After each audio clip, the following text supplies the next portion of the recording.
حضور صلی اللہ علیہ وسلم کے بلند اخلاق۔ اللہ تعالیٰ نے رسول اللہ صلی اللہ علیہ وسلم کو اخلاق کا نہایت بلند مرتبہ عطا فرمایا تھا۔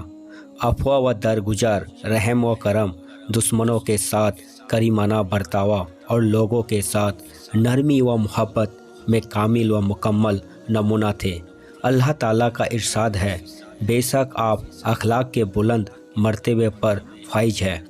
حضرت عائشہ رضی اللہ عنہا سے کسی نے آپ کے اخلاق کے متعلق پوچھا تو انہوں نے فرمایا، قربانی ہی تو آپ کا اخلاق تھا، یعنی آپ کی پوری زندگی اور رات دن کے معمولات قرآن کریم کی عملی تفسیر ہے۔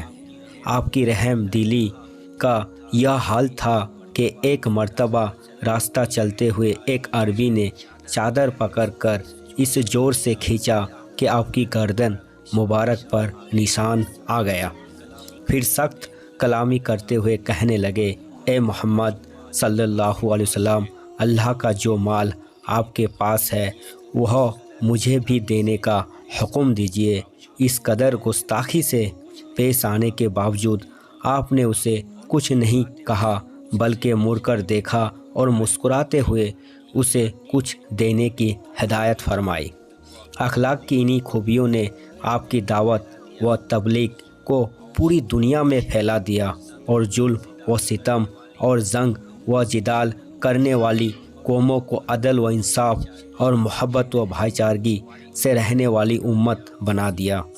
محسن انسانیت، دنیا میں بڑے بڑے انبیاء اور رسول پیدا ہوئے، بے شمار شخصیتیں پیدا ہوئی اور ان حضرات نے زبردست کارنامے انجام دیے، مگر کسی کو بھی وہ شرف و فضل حاصل نہیں ہوا جو سرور کونین، خاتم الانبیاء، محسن انسانیت حضرت محمد صلی اللہ علیہ وسلم کو حاصل ہوا۔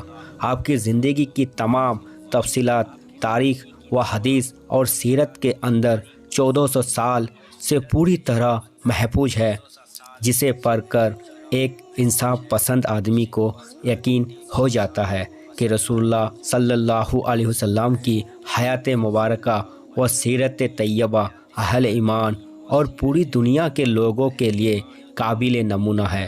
حضور صلی اللہ علیہ وسلم کی پوری زندگی قربان کی عملی تفسیر ہے اور حیات طیبہ کا ہر پہلو زندگی گزارنے کے لیے روشن رہا ہے۔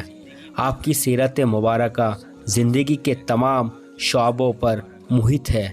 صحابہ کرام کے ساتھ تعلقات میں بے تکلفی، اپنے اور غیروں کے درمیان عدل و انصاف، اجنبیوں اور رشتہ داروں کے ساتھ مساوات اور تمام جانداروں کے ساتھ جو حسن سلوک آپ نے کیا ہے، رہتی دنیا تک اس کی مثال نہیں مل سکتی۔ غرض آپ کی زندگی کا کوئی بھی شعبہ ایسا نہ تھا جو اللہ تعالیٰ کی مرضی اور قرآن کریم کی ہدایت کے مطابق نہ ہو اور دنیا انسانیت کے لیے ایک جامع و مکمل نمونہ کی حیثیت نہ رکھتا ہو۔ اخلاق کا اعلیٰ نمونہ۔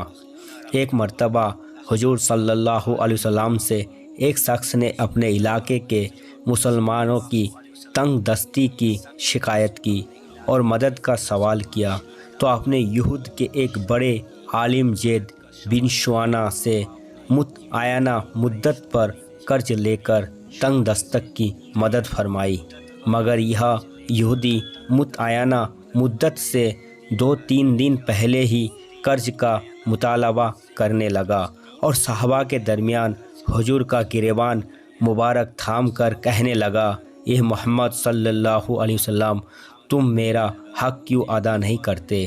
ٹال مٹول سے کام کیوں کر رہے ہو؟ حضرت عمر رضی اللہ عنہ بھی وہیں پر موجود تھے۔ غصے سے بے قابو ہو کر کہا، تو نے حضور کی شان میں گستاخی کرنے کی جرت کیسے کی؟ اگر آپ کا پاس وہ لحاظ نہ ہوتا تیری گردن مار دیتا۔ مگر آپ نے حضرت عمر رضی اللہ عنہ سے فرمایا، اے عمر، ان کا حق ادا کر دو اور ڈانٹ پٹ کے جرم میں مزید اضافہ کر کے دینے کا حکم دیا۔ راستے میں اس نے اپنا تعارف کرایا۔ حضرت عمر رضی اللہ عنہ نے کہا، اتنے بڑے عالم ہو کر ایسی ناپسندیدہ حرکت؟ زید بن سنا نے کہا، بات یہ ہے کہ میں نے چہرے یہ نبوت کو دیکھ کر ساری علامتیں پہچان لی تھی، صرف 2 علامتیں باقی تھیں۔ ایک یہ کہ آپ کی بدھ باری غصے پر غالب رہتی ہے، اور دوسرے یہ کہ نادانی کے معاملے میں بدھ باری بڑھ جاتی ہے۔ اب یہ بھی پہچان لی۔ اسی وقت کلمہ پڑھ کر ایمان قبول کر لیا اور حضرت عمر رضی اللہ عنہ کو گواہ بنا کر کہا، میرا آدھا مال محمد صلی اللہ علیہ وسلم کی امت کے لیے وقف ہے۔